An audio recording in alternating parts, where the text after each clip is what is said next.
O Ceará cada vez mais forte avança na saúde, com a ampliação do tratamento contra o câncer e a implantação do serviço de politrauma 24 horas no interior do estado. E o Hospital da UES, o maior do estado, está sendo concluído. Governo do Ceará. Olá, sejam bem-vindos à nova edição do nosso Fox Colóquio.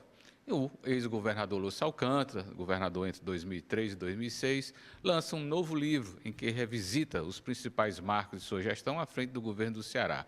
A obra detalha os impactos sociais e econômicos das políticas implementadas no período, fazendo um balanço dos avanços e desafios enfrentados. No Fox Colóquio, Lúcio Alcântara fala sobre os bastidores das decisões que marcaram seu governo, analisa os resultados alcançados e reflete sobre o legado de sua administração. Em um momento de novas definições políticas e econômicas do Estado, sua visão histórica ganha ainda mais relevância para compreender o presente e projetar o futuro. Na entrevista, o ex-governador aborda temas como infraestrutura, desenvolvimento regional, saúde, educação, além das transformações institucionais promovidas em seu mandato. Qual foi o impacto dessas medidas para o Ceará? É a pergunta. Como os desafios daquela época dialogam com o cenário atual? Bom, governador Lúcio, muito obrigado pela sua presença novamente aqui no Fox Colóquio, repetindo algo que nós fizemos há uns 3 meses, se não me engano. Então, um momento muito especial essa conversa, esse livro, importante, eu considero muito importante quando um ex-governante, e que ex-governante, né, o doutor Lúcio foi prefeito de Fortaleza, foi deputado federal, foi senador da República, foi governador do Estado, então, uma vasta experiência política e sempre muito preocupado em deixar claro na mente dos cearenses e das novas gerações, principalmente o seu legado, sua trajetória política, sua trajetória administrativa e o seu legado. Quem se preocupa com isso é sempre um bom sinal, né? Eu acho que é importante que valorizemos as trajetórias que se preocupam em contar a história do seu legado. É isso, doutor Lúcio, a sua motivação ao lançar um livro onde resgata, né, isso já estamos perto de completar, completamos 20 anos do início, né, desse legado como governador. Né? É verdade. Como governador, já é o impacto de pelo menos 2 gerações novas aí, uma dinâmica hoje, em função das novas tecnologias, que a memória fica muito mais curta, porque a dinâmica dos acontecimentos é algo impactante. Mas a importância do legado, os políticos deviam se preocupar mais com isso, governador? Eu acho que sim. E antes de mais nada, eu quero agradecer a oportunidade de estar aqui com você, porque você, não estou dizendo isso para lhe agradar, mas é um reconhecimento. É um jornalista equilibrado, é um jornalista que se preocupa com a veracidade, com a apuração dos fatos. Então, para mim, ter uma oportunidade de participar da sua atividade jornalística é sempre motivo de alegria. É importante dizer uma coisa. O conteúdo do livro não é da minha autoria. Por quê? 2 economistas independentes, relevantes, o Nelson Bessa e o De Martoni, e fizeram um levantamento sobre a gestão, principalmente focada na economia, nos gastos, na responsabilidade fiscal dos governos Tasso, Lúcio e Cid, primeiro governo. As 3 sequências, né? Isso, exato. Então, eu recolhi esses dados desse livro que eles publicaram e fiz um comentário, uma apreciação, como você descreveu muito bem aí na introdução. Porque, Fábio, aconteceu o seguinte, como eu não me reelegi, apesar de ter pesquisa a Datafolha, por exemplo, que é independente, ninguém pode dizer que eu influí na pesquisa da Datafolha, me dava números muito favoráveis na avaliação da minha administração.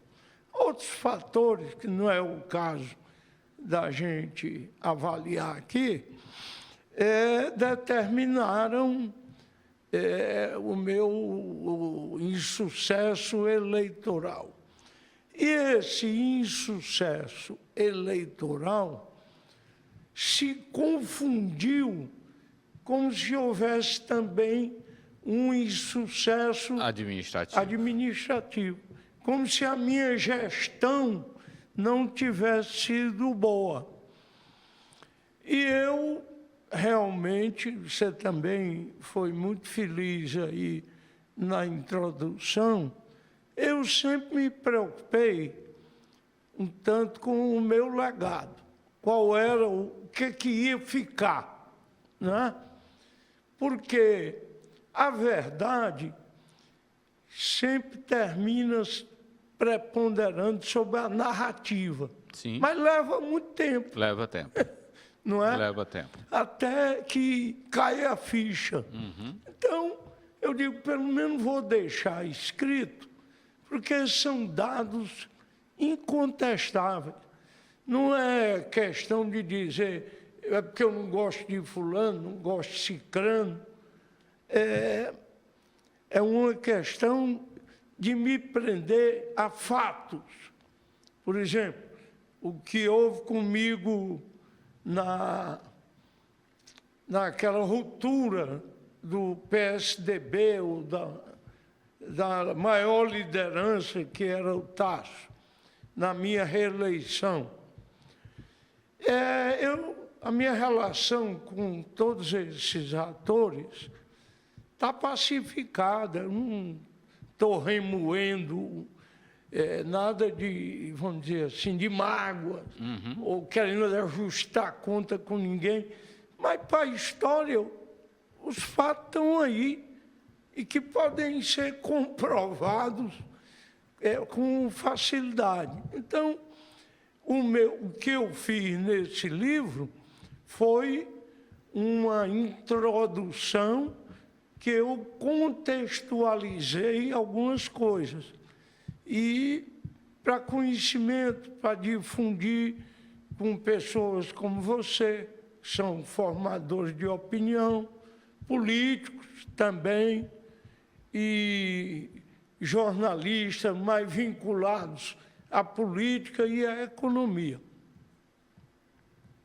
Sim, pois bem, então vamos continuar. Pensei que o senhor ainda ia continuar discorrendo sobre esse ponto aí, mas... Vou dar as oportunidades do bate-papo. Comentar, não é? É isso aí. Mas, bom, eu sou testemunha do seu governo, eu estava, durante o governo do governador Lúcio Alcântara, eu estava escrevendo uma coluna política do Jornal Povo, muitas vezes crítica ao governo, é parte do exercício do jornalismo, tem que ser visto dessa forma. Eu acho que o tempo leva até quem sofreu críticas a compreender o papel do jornalismo também. Mas eu posso dizer hoje com tranquilidade, dar meu testemunho do quanto o seu governo foi um governo civilizado, equilibrado, né, do ponto de vista da gestão fiscal, da gestão econômica. Isso é muito importante no Estado pobre como o nosso. Né? É um governo que nunca comprometeu os cofres públicos, pelo contrário, né, foi de recuperação. Na passagem do senador Tasso, o governador Tasso deixou o governo para concorrer ao Senado. Então, enfim, ficou um processo ali um pouco mais confuso. Um governo, pelo menos do primeiro ano, que eu sei que foi de recuperação. E sem escândalos, né? sem grandes dramas, né? Do ponto de vista, sem dramas éticos, né? Isso é muito importante. Hoje, mais do que nunca, a gente pensa que as coisas vão melhorar, mas não melhoram, né? Elas pioram nesse sentido.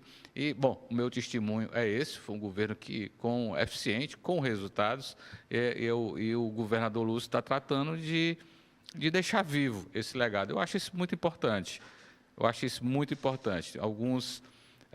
Recentemente eu fiz até um comentário aqui no nosso Fox Fox Poder, né, da importância de como os governantes vão ser vistos no futuro, sabe? O peso que tem determinadas decisões. Decisões como nomear um parente para um tribunal de contas ou coisa parecida, né? Mesmo que não tenha sido o atual governador, mas sob a influência do ex-governador Camilo, por exemplo, tudo isso tem um peso enorme na compreensão futura deste governo, né? Do que foi este legado. Mas qual o ponto assim que o senhor definiria numa frase de seu legado, governador? Olha, eu diria, primeiro, isso parece ser pacífico entre os que apreciam o governo. Eu tive uma visão abrangente, integrada. Se você verificar, o então deputado, hoje prefeito de Campos Sales, homem da comunicação, Moés Loyola, naquele linguajar dele, o doutor Lúcio, o governador Lúcio, mexeu em tudo. Teve uma visão abrangente para o governo. Mas digo um foco, até para prestigiar o nome do nosso blog, eu que escrevo lá de vez em quando. Privilegiei a pobreza, a parte social. O maior exemplo é o FECOP, para não falar de outro Fundo Especial de Combate à Pobreza. A primeira vez que se criou aqui no Ceará um instrumento robusto, continuado de recursos para atender o problema da pobreza no Ceará. Chegou a arrecadar em alguns anos 600 milhões de reais, que não é pouca coisa. Então, está aí um ponto muito importante. Outra coisa, Fábio, eu tinha uma obsessão para realizar, concretizar tudo que estava no meu plano de governo. Todo dia eu cobrava isso dos secretários. Em alguns aspectos, como eu só tive 4 anos, algumas iniciativas não chegaram a ter uma escala grande. Mas comecei. Não fui reeleito, não dependia mais de mim. Então, eu, vamos dizer assim, tinha essas preocupações e mais uma. O governador Tasso, faça crítica a ele, não faça. Tem alguns pontos que merecem crítica, outros não. Você acabou de falar o que é o jornalismo, consequentemente, o que é a opinião pública, mas fez grandes e notáveis mudanças na prática política aqui do Ceará. Tudo que ele fez nesse sentido, eu preservei, eu mantive integralmente. Não vamos repetir o que era. Empreguismo, as coisas que ele mudou aqui no Ceará, na forma de fazer política e de administrar. O senhor acha que esse legado do Tasso, que o senhor afirma, e eu sou testemunha de que não houve soluções de continuidade desse ponto de vista, que é a forma de governo, a relação do governante com o poder, a relação do poder com o setor privado, poder público com o setor privado, o fim de determinadas promiscuidades na relação público-privada, né, para ser assim mais objetivo. Esse legado ele permanece hoje? Não.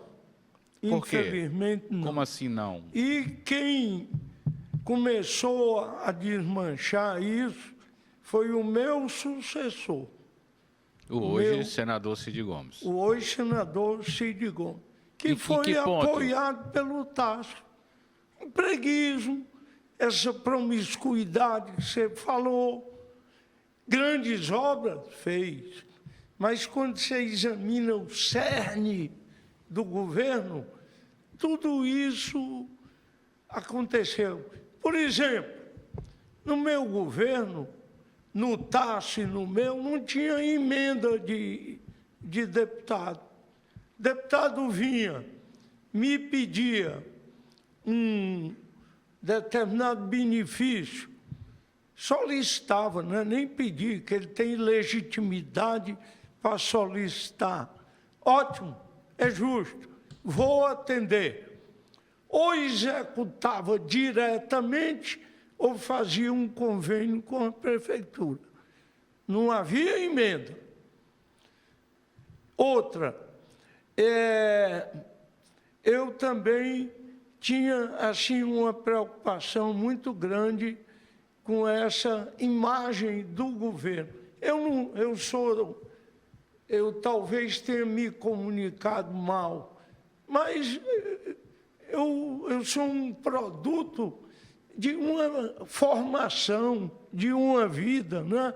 Talvez não tenha, mas esses avanços, essa promiscuidade, você falou uma palavra muito certa, esse compromisso ético, moral, eu preservei isso muito bem.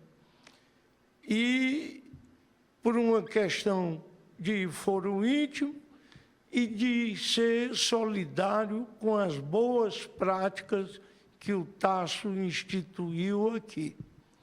Mas eu fui, vamos dizer assim, uma pessoa que ficou coerente com duas coisas da minha vida. Uma, lealdade.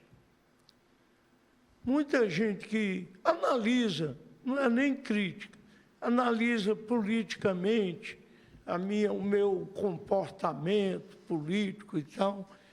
Não, o senhor era para ter rompido com o Tasso antes, ter se aliado com o MDB logo. Eu fui convidado mais de uma vez pelo ministro José Dirceu para ir para o PT. Não aceitei, porque seria uma deslealdade com quem me indicou como candidato. Perguntavam, muitas vezes, qual foi a importância do apoio do senador Tasso para o senhor chegar ao governo. Total. Se ele não me indicasse, eu não teria sido nem candidato. É coerência. Então, primeiro, eu fui um homem preso preso no sentido de, não é de refém, é no sentido de preservar isso, lealdade. Segunda coisa, honra, legado. Muita gente diz, o senhor perdeu a eleição porque o senhor não gastou, não sacrificou o governo, não... Perfeitamente. Por quê? Legado. O legado que eu vou deixar é esse aqui. Então, lealdade e honra.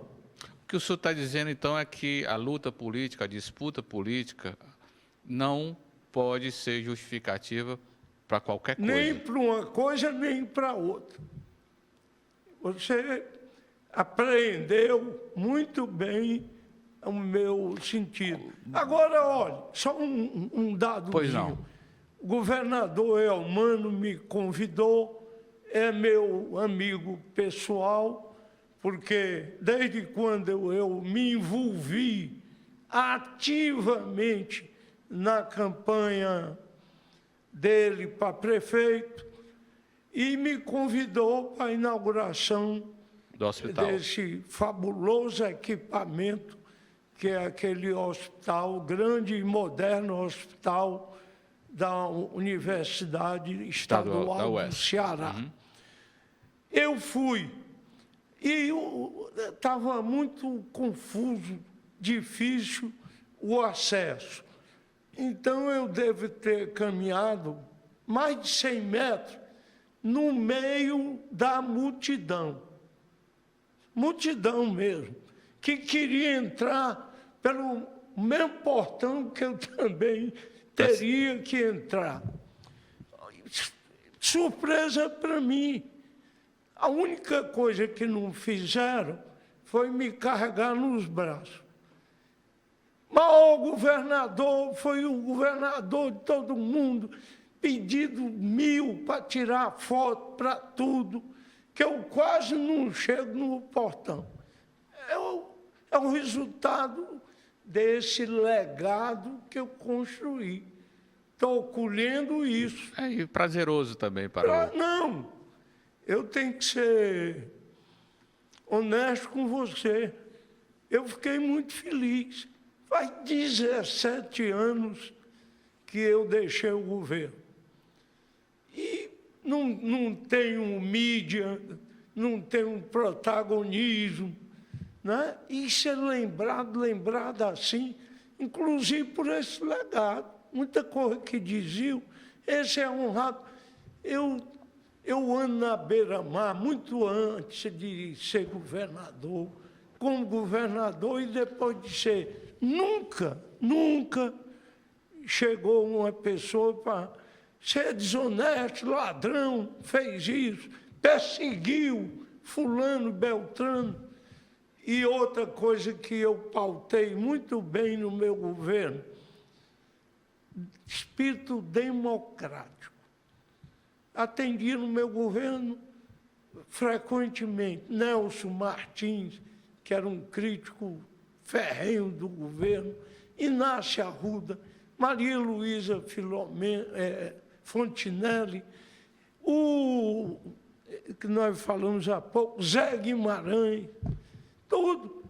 A minha secretária, que sempre vê as coisas e termina criando uma afetividade. Como é que o senhor atende telefone, dá audiência imediata a esse pessoal que vive falando mal, criticando? Filha, isso é uma coisa. A outra, ele é deputado, é parlamentar, ele tem direito. Pode trazer até uma crítica muito boa. Eu convivi bem com a crítica. Padaroto, esquerdista, radical. Eu gostava muito da forma como ele rezava a missa. E a missa na Igreja do Carmo, 10 horas da manhã. Um dia, um jornalista, que eu não estou no momento me lembrando do nome, mas era até do jornal O Povo também. O Eliomar, não? Não, era um baixinho, Tadeu, não era? Não era Tadeu, era um danadinho. Não, porque o Tadeu era da televisão, não era? Mas eu, daqui a pouco, foi presidente da ACI também, até. Por que o senhor vem à missa aqui, que ele fala do governo, critica? Eu gosto da missa dele, gosto dele como pessoa, nos tornamos grandes amigos, o padre e eu. E eu faço o seguinte: primeiro, a crítica dele é pertinente e eu posso fazer alguma coisa.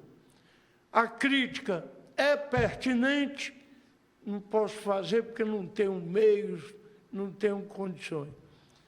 E a crítica dele, eu discordo dela, então desconsidero. Compartimento a crítica e me dou bem na minha cabeça como um democrata. Isso me parece a postura de um democrata veterano do tipo que não existe mais. Hoje me parece que as coisas são muito dente por dente, olho por olho. É o mal do Brasil hoje, essa polarização. E um amigo meu, que não é do Ceará, mas é senador, um dia desse ele disse uma coisa na televisão e que você pode examinar como analista político. O problema hoje é o seguinte: Brasil sempre teve grandes líderes nacionais. Getúlio Vargas. Outro, Juscelino Kubitschek. Aí você não encontra, enquanto eles eram vivos e atuando, porque o Juscelino foi cassado, o Getúlio morreu, quem era o opositor do Getúlio com nome nacional? Se eu lhe perguntar isso, você vai citar fulano, cicrano, beltrano. Que eram localizados, né? Ou no mínimo fragmentada a liderança de oposição. Até porque um tempo era oposição, no outro não era, né? Que é o caso da época, governador do Rio de Janeiro, o Lacerda, né? Pronto. Não era um nome nacional, Não né? é o que eu vou agora para o Juscelino. Quem era? Não, o Lacerda. Era um tenaz, um crítico, mas estava ali circunscrito ao Rio de Janeiro. Juarez não era um líder. Não era. Assim, o próprio Brigadeiro também. Então não tinha. Hoje, goste deles ou não goste, há dois líderes nacionais vivos, disputando. Mesmo o Bolsonaro já é considerado inelegível, mas está promovendo reuniões de massa, e o Lula, até porque parece que essa bipolaridade mantém os dois no Senado. Sim. Então, Um se alimenta do outro nisso. Pronto. Né? Aí é a polarização até chegar à irracionalidade. Bom, a paixão, né? E então é difícil uma terceira via, porque ou é preto ou branco, e nós estamos vivendo esse clima aí. De certa maneira, o país já tinha um pouco disso. Com o Lula nunca foi um líder sozinho do país. Né? Antes, ele tinha 2 governos do Fernando Henrique Cardoso, o senhor apoiou, né? Que também era um líder nacional importante, pronto, conseguiu 2 eleições em primeiro turno. É algo... Mas aí terminou o mandato, não ficou mais... No partido. Aí é um problema de partido no país. Os partidos eles se diluem, se não tiver a caneta na mão, é impressionante. Mas deixa eu lhe perguntar uma coisa. Quando o Zé Disseu, ainda uma referência da esquerda brasileira, no momento em que ele convidou para ir ao PT, ele era secretário da Casa, ele era ministro da Casa Civil. Com né? grande poder. Com grande poder. E, ao mesmo tempo, a sua origem, governador política, ela vem de um momento difícil do país, complicado, complexo do país, que foi a ditadura militar. O senhor foi prefeito nomeado de Fortaleza, né, dentro desse sistema ditatorial. Perfeitamente, e nunca neguei. Não se trata de negar, eu sei que o senhor não vai negar, mas isso aqui é apenas a estruturação de uma pergunta.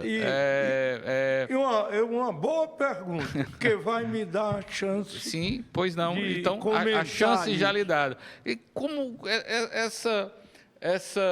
a sua eleição para governador já foi algo assim que nos chamou muita atenção, como analista de política, pelo fato de o senhor ser, digamos, da velha guarda, e o país estava num processo de mudança muito forte com a eleição de Lula em 2002. Foi quase que um milagre aquela sua eleição nesse sentido, porque foi avassalador o que aconteceu depois, que continuou em 2006, não é isso? 2006. Foi que o Lula continuou, foi reeleito. Que o Lula foi reeleito, então o resto dos estados todos... E foi um dos fatores que contribuiu para a sua derrota no primeiro turno, aqui, exatamente, a sua reeleição. Bom, a pergunta está dentro disso aí.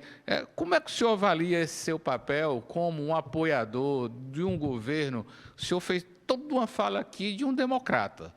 né? Ouvir o outro lado, sabe? Receber, inclusive, quem lhe faz oposição, ir à missa e ouvir um evangelho de um padre de esquerda, militante, que foi até candidato a prefeito de Fortaleza, do PT, e tal. E como é que o senhor analisa essa passagem? Olha, aí é o seguinte, hoje, eu tenho a convicção que ser democrata não é questão de estar no partido A, B ou C. É uma questão de formação moral e tudo, né? Primeiro, meu pai, eu jamais iria dizer que ele era um progressista e tal, mas era democrata. Esse livro que nós vamos lançar, uma biografia dele, que não é uma biografia encomendada, foi o professor de História, Gisafran Mota Jucá, que resolveu fazer. E é uma biografia diferente das que já existem do meu pai, porque ela, vamos dizer assim, ele contextualizou, ouviu depoimentos, inclusive de pessoas que militaram naquele movimento de esquerda, de greve, ex-alunos da Faculdade de Medicina, que falaram como a forma como ele agia como diretor da faculdade. Bom, então vamos pegar isso aí. Certo. Segundo, como eu já disse, para mim, a pessoa é democrata por uma questão de índole e de formação. Eu assumi vamos dizer, intervenção no diretório acadêmico, a pedido da direita e da esquerda. Por quê? Porque viu em mim esse espírito na cabeça da esquerda já que vão intervir, que seja o Lúcio. Esse aqui que não vai nos delatar, na medida do possível vai nos defender. E assim eu fiz, professores e alunos.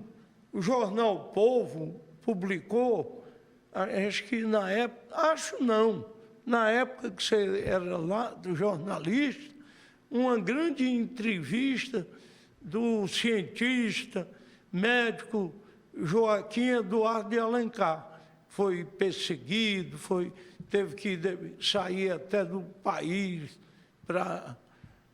e ser consultor da Organização Pan-Americana de Saúde. E ele colocou lá: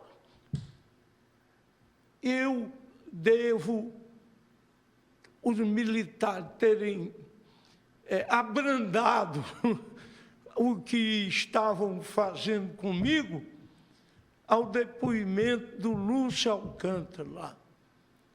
Devo isso a ele. Ele que disse, não fui eu que estou dizendo, nem pedindo. O senhor está dentro da mesma questão, o senhor tinha algum drama de consciência, sabendo, porque o senhor certamente sabia, primeiro, né? Do ponto de vista da democracia, extinguiu-se. Não tinha eleição para presidente da República, as eleições, não tinha eleição para prefeito de capital, né? A ditadura fechou o Congresso algumas vezes, cassou mandatos, inclusive de democratas, né? Perseguiu alguns, enfim, isso não lhe vinha. Como é que isso lhe chegava, doutor Lúcio, na época? O senhor era jovem, tinha o quê? 24, 25 anos? Já formado, né? Já formado, né? Na época da ditadura, eu me formei 64. Com 23. Em 64 o senhor tinha que idade? Eu era aluno. Era estudante. Da medicina. E tinha 23 anos, 22, por aí. Então, com 27, 28 anos, o senhor estava já exercendo mandato naquele momento, né?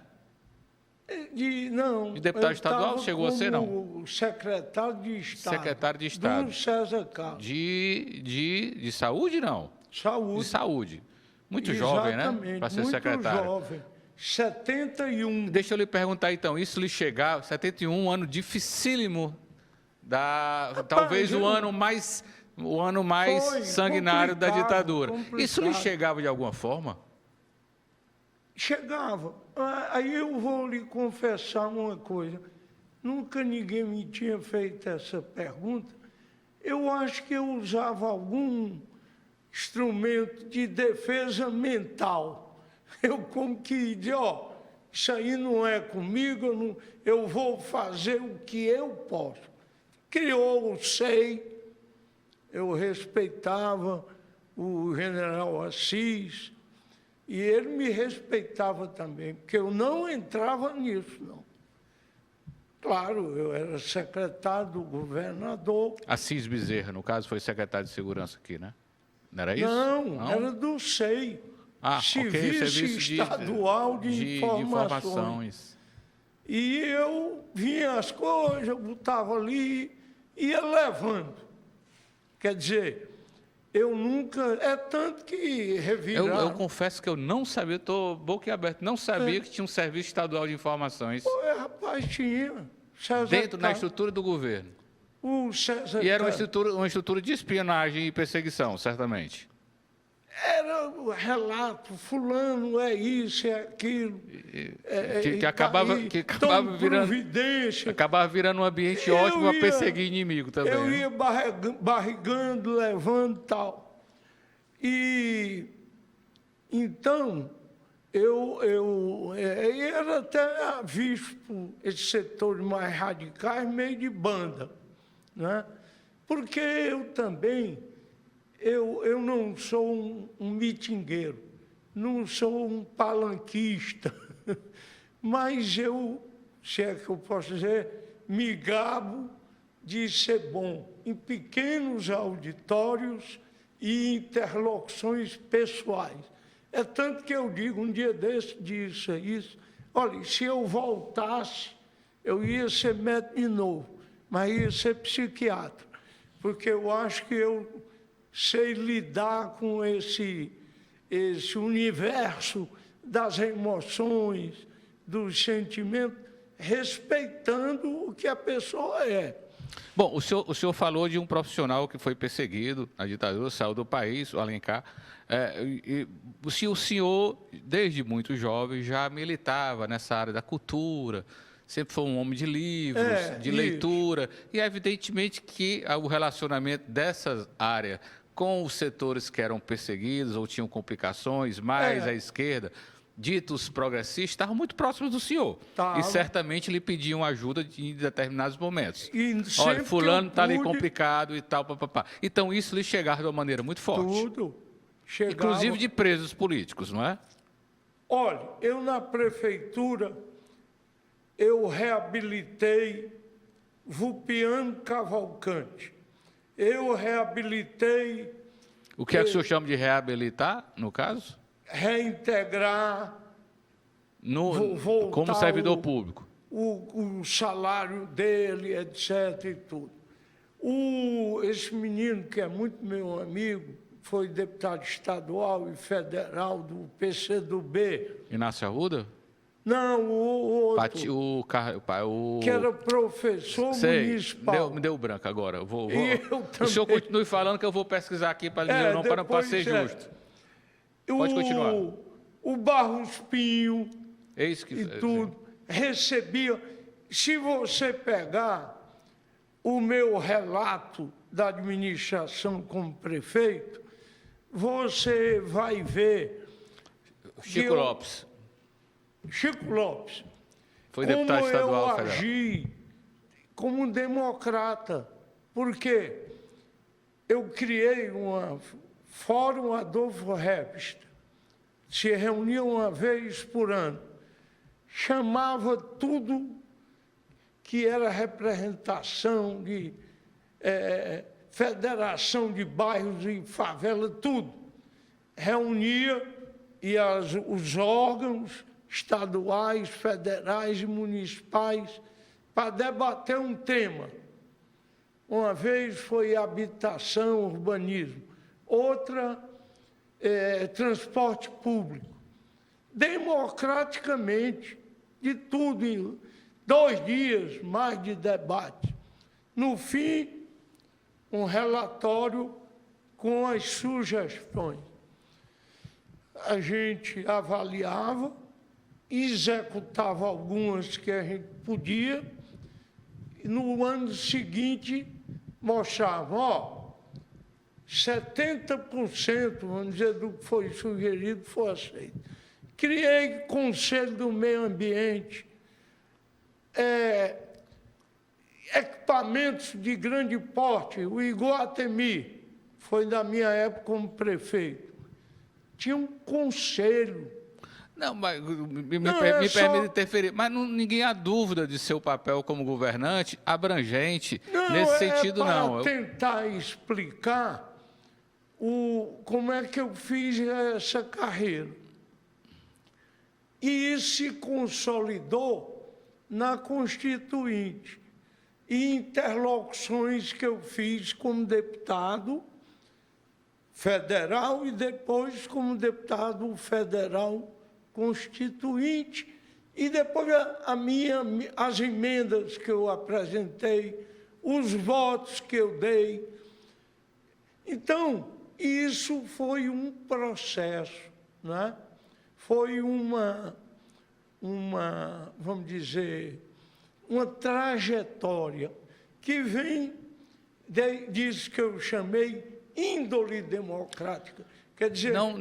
Eu acho que ninguém duvida disso. Eu perguntei mais sobre o drama de consciência, porque a sua trajetória já diz muito, o seu comportamento, sua atitude. O senhor se tornou um membro... O senhor se tornou um membro do PDT em 90, por aí. E o PDT de Leonel... Foi no fim, a Constituinte terminou quando? Terminou em 88 mesmo. Hein? 88 mesmo, não que ela terminou? Não, foi 90. Pronto. O senhor que foi candidato a prefeito de Fortaleza pelo PDT, 92, isso, olha aí. Não, eu fui ali primeiro, foi PFL ainda? Eu fui uma pelo PDT e outra pelo PFL. Então, 92 foi PFL. A primeira foi PFL. A primeira foi... Assim, a primeira eleição popular, vamos chamar. Foi 85. Pronto. Foi a emenda Mauro Benevides. Sim. Foi antes da Constituinte. Antes da Constituinte. E aí tivemos eu fui candidato pelo PFL. Eu sei, mas foi em 92, foi pelo PDT. Pronto. E o PDT brisolista. O PDT era de Leonel, era comandado, era na mão de Leonel Brizola, que era um personagem, um personagem da história brasileira, como um antiditadura militar, né? Então, a política o reconheceu muito cedo como um personagem que, embora estivesse lá... Em grande parte pelo meu comportamento. Sim, não há dúvida. Como parlamentar e na Constituinte. Por isso que eu lhe perguntei sobre dramas de consciência, se eles existiam. Não assim. Eu não vou dizer que eu ia para movimento, para ali... Não. Até porque isso seria uma contradição. Eu também não estava lá nesses movimentos e nessas práticas, vamos chamar assim, radicais e autoritárias e tal. Então, eu fui construindo esse perfil, né? Que estava muito em boa base, que tinha como alicerce a minha formação moral e a minha índole pessoal. E quando o José Disseu, então, poderoso ministro da Casa Civil, lhe convidou para ir para o PT, o senhor não tomou um susto? PT? Como assim? Não, foi... Já era natural? Eu ia muito lá. Como governador, naturalmente? Ia. Ele me convidava para almoçar, às vezes. Ele, o ministro Márcio Tomás Bastos, e realmente construí uma relação de amizade com ele. Porque é impressionante. Vou lhe dizer uma. Se lembra que o Lula aprovou aquela reforma previdenciária? Sim. E obrigou os estados a aprovar sob pena de não receberem mais recursos. O PT aqui ficou contra a minha. Aí digo, Zé Disseu, não é possível. eu, com os deputados federais, que eu tinha influência, ajudei a aprovar isso, foi aprovada com iniciativa do maior líder do PT, que é o presidente. E aqui não querem aprovar a minha. Ah, é? Espera aí. Pegou o telefone, ligou para o Zé Guimarães, aprovem e logo aí.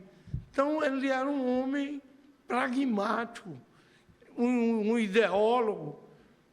É tanto que, quando ele veio aqui lançar o livro dele, eu estava lá na fila, porque ele realmente me ajudou bastante. E se ele tivesse continuado no governo do Lula, as coisas teriam sido diferentes. O senhor falou bastante hoje, como uma característica sua, pessoal, muito forte, de lealdade. E há, na história política do Ceará, um fato que chama muito a atenção. Dois, aliás, são parecidos. A relação de Gonzaga Mota com Virgílio Távora e a relação de Tasso Gereissati com Gonzaga Mota. Houve deslealdade nesses dois casos, na sua visão? Olha, a pergunta é um tanto embaraçosa, mas não vou fugir Não, dela. a essa altura do campeonato, governador, o senhor é um ex-governador com diversos mandatos. Sinta-se, eu acho que o senhor tem que se sentir muito livre para tratar desses assuntos. Embora os personagens estejam todos vivos aí, mas trata do ponto de vista histórico. Eu não sei do contexto da relação íntima, né? O Gonzaga, eu acho que no lugar dele eu não teria rompido, não. Eu poderia até estar fascinado por aquele movimento, pelo Tancredo. Ele acabou sendo muito importante na história do país, porque foi o primeiro a fazer essa ruptura aí. Sem dúvida nenhuma. Ele colocou isso... Embora o legado dele seja ruim, não tem um reconhecimento público. Mas vamos lá. Ele colocou isso acima de uma lealdade eventual, né? Mas... E depois, 4 anos depois, ele sofreu nas mãos da escolha pessoal dele do candidato Tasso Gereissati. Tasso não deu a menor bola. Aí o Tasso é que não foi leal com ele. O senhor acha que também? Então, os dois não foram leais nessas situações? Quem? O Gonzaga com Virgílio, o Tasso com Gonzaga. Não foi.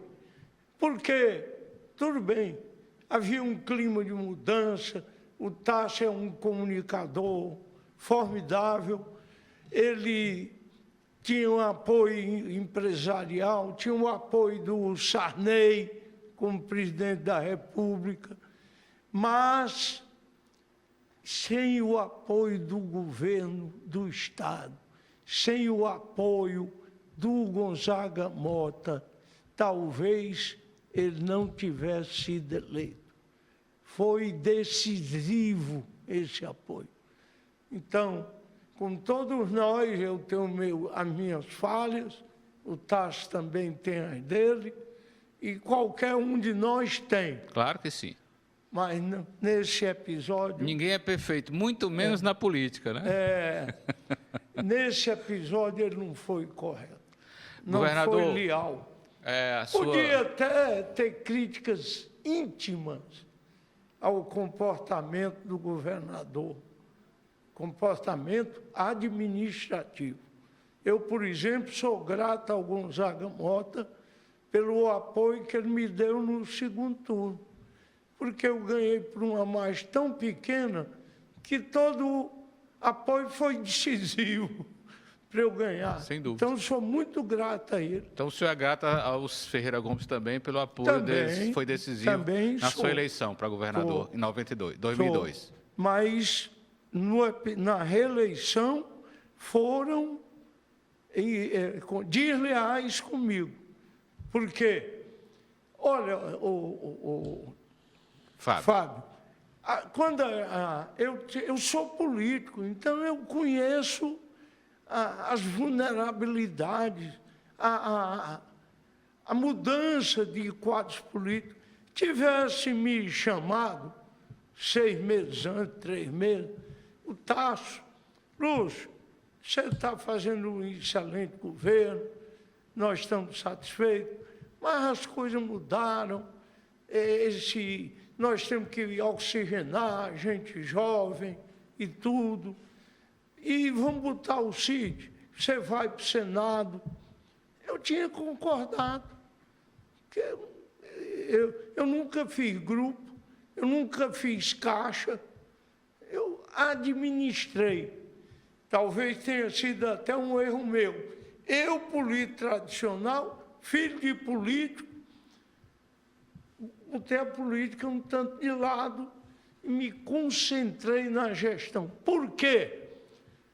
Muita gente do círculo íntimo do Tasso, não vou citar nome, achava a minha escolha um erro, que eu era um político antigo, ia voltar ao empreguismo, liberalidade de gasto, despreocupação com o equilíbrio fiscal.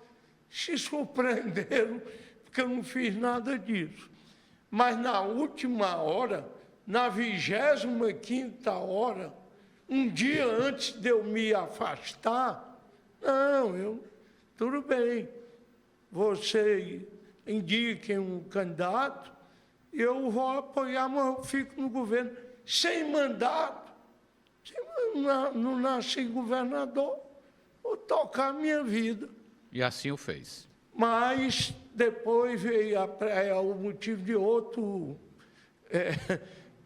outra entrevista nossa. Aí foi uma arrumaria do PSD para PSDB para eu ser candidato, porque se eu não fosse candidato, eles não se elegiam.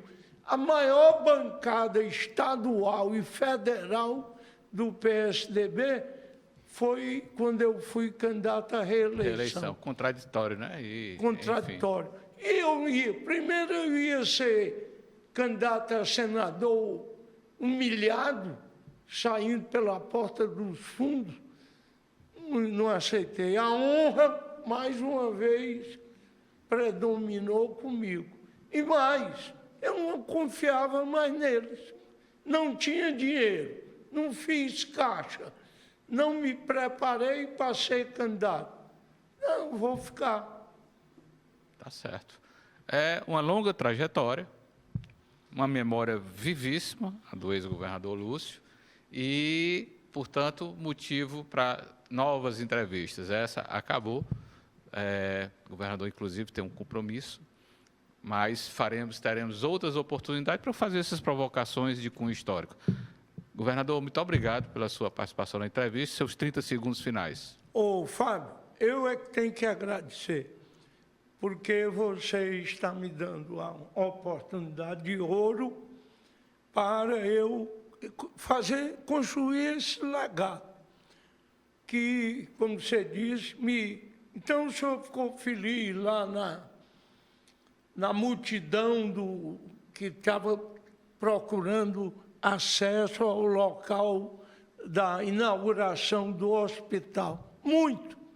Fiquei confortado por aquela multidão, a maneira como me saudou, como se dirigiu a mim. E outro, no meu lugar, talvez corresse o risco até de ser hostilizado lá, não é? Mas eu, vamos dizer assim, saí, fui muito feliz e, mais uma vez, muito obrigado e vou continuar colaborando bissextamente, mas sempre com muito boa vontade no seu blog, o Fox. Muito obrigado. Até a próxima. O Ceará, cada vez mais forte, é o estado que mais cresce no Nordeste. Estamos atraindo novas empresas, ampliando o empreendedorismo e gerando mais oportunidades. E o desemprego é o menor dos últimos 12 anos. Governo do Ceará.